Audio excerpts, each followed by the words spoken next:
the biggest show, the show everyone was talking about, the show that everyone kind of really was like water cooler talking about, was Big Little Lies. Not Iron Fist, not really any movies really, besides, I think the movie that everyone's talking about right now is how terrible Ghost in the Shell is, which is like, of course it's terrible, guys. Was there any doubt it would be? And I think it surprises people so much because so many people kind of already poo-pooed their nose at it before it even came out. And I think the issue is that shows about women, especially emotionally damaged and unuplifting narratives about women, do not get the same sort of praise and acclaim that the male equivalents of those shows have. Big Little Lies is a show about 3 women who become engulfed in this kind of crazy web of, you know, secrets, lies, very bad teachers in Monterey, California. The show stars Reese Witherspoon as Madeline, Nicole Kidman as Celeste, and Shailene Woodley as Jane. They are the main characters. And there's also Zoe Kravitz as Bonnie and Laura Dern as Renata. And the show is really amazing and smart and great.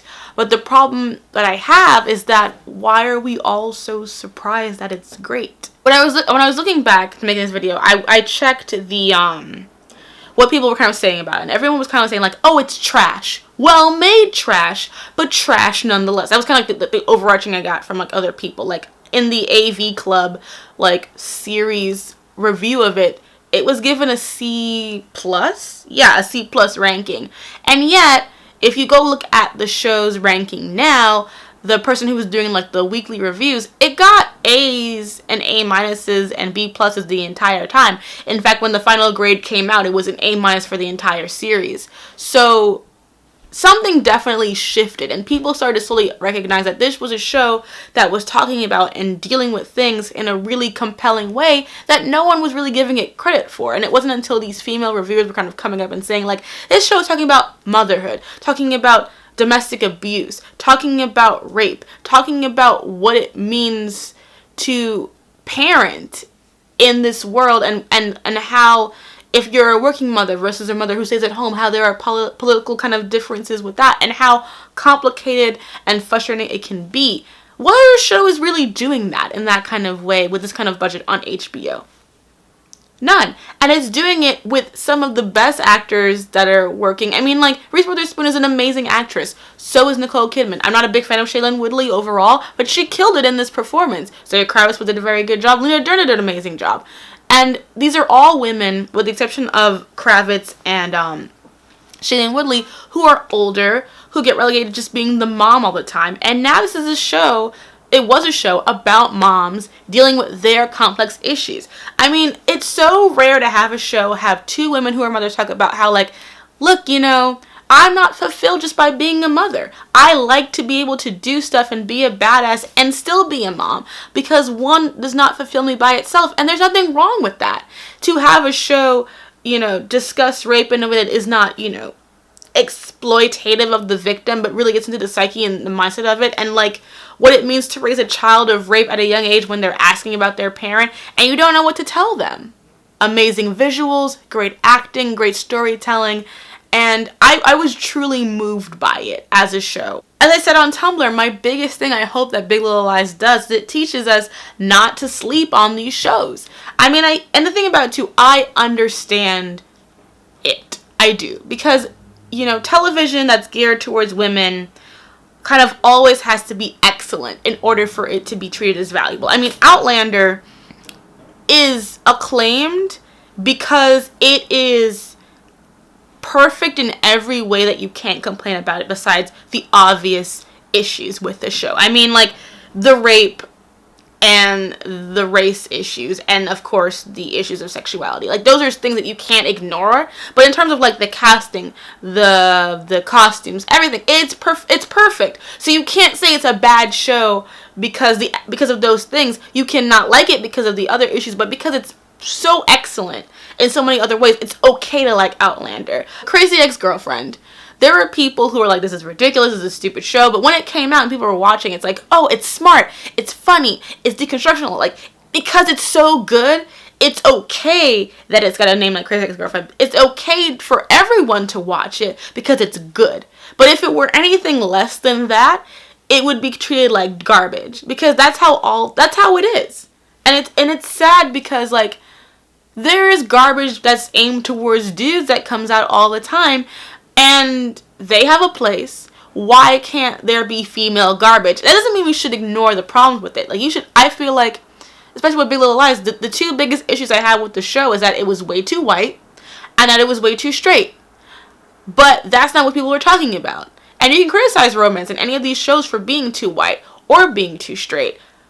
But at the same time, that's not the criticism that people are having. It's that it's about, oh, they're too rich, they're too privileged. And it's like, yes, they are rich and they are privileged, but it doesn't mean that the story isn't good and not worth telling. Because while privileges color the way certain things happen in the narrative, especially with Celeste, I think Celeste's story of domestic abuse, and I'm not going to spoil it, I'm not going to put spoilers in here because I think that this show is worth watching. And if you don't know certain things, you should go into it and watch it. But I think Celeste's character, who is played by Nicole Kidman, is in an abusive relationship with her husband, Perry, played by Alexander Skarsgård, who is Alexander Skarsgård is more threatening in this role than he ever was as a vampire in True Blood. And he was good in True Blood, but he is just excellent in this role. But Celeste, a lot of what she's able to do later on in the series is because she has money.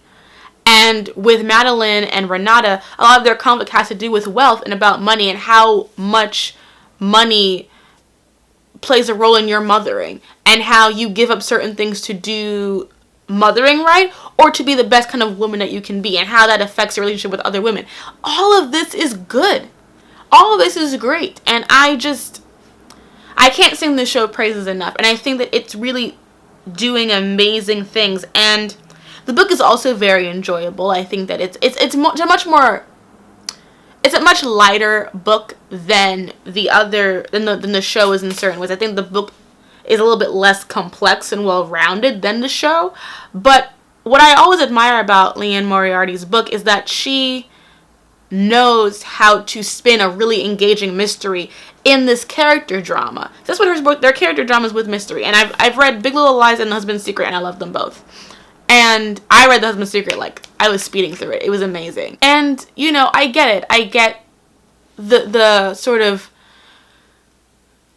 not nervousness, but sort of like apprehension. When it comes to chick lit, I think that the trope that I find frustrating about chick lit, and I don't like the stories that are all like young ingenue meets broody hottie, and he is rude to her, and then they fall in love, and they have great sex, and blah, blah, blah, blah. It's like, those kind of stories are so uninteresting to me, because it's like, you just have this kind of like girl whose big flaw is that she's naive, that she's just not worldly enough. Whereas with Big Little Lies, and I think a lot of other books that kind of get slept on, is that these are women who are fucked up in their own ways.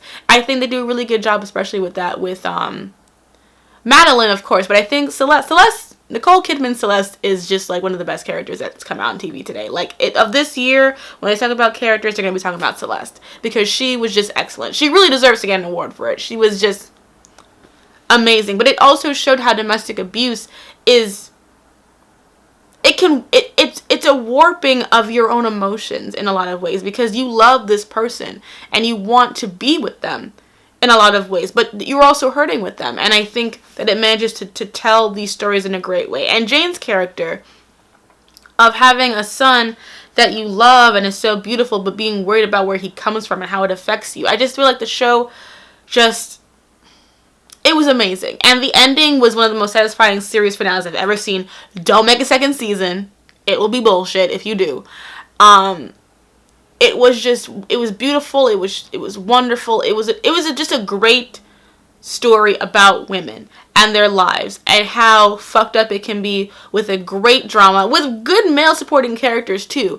And I think it really had a lot to say, and it said it very well. So if you like good television, if you like good stories, if you like complicated characters who are not perfect, who have their issues and have to deal with their shit, watch Big Little Lies. It is excellent. And I don't think at all that it's trash. And even to call it trash, to me, is dismissing it just off the bat. Because as soon as you watch the show, past the first episode, the show elevates itself instantly. It is just amazingly done. And thank you, Reese, for producing it and getting that shit together, girl. I know you also did Gone Girl. You brought me my girl, Amazing Amy. So just get more people of color in the sit next time, okay? We talked about this, Reese. Come on, Reese. You know better. Come on, girl.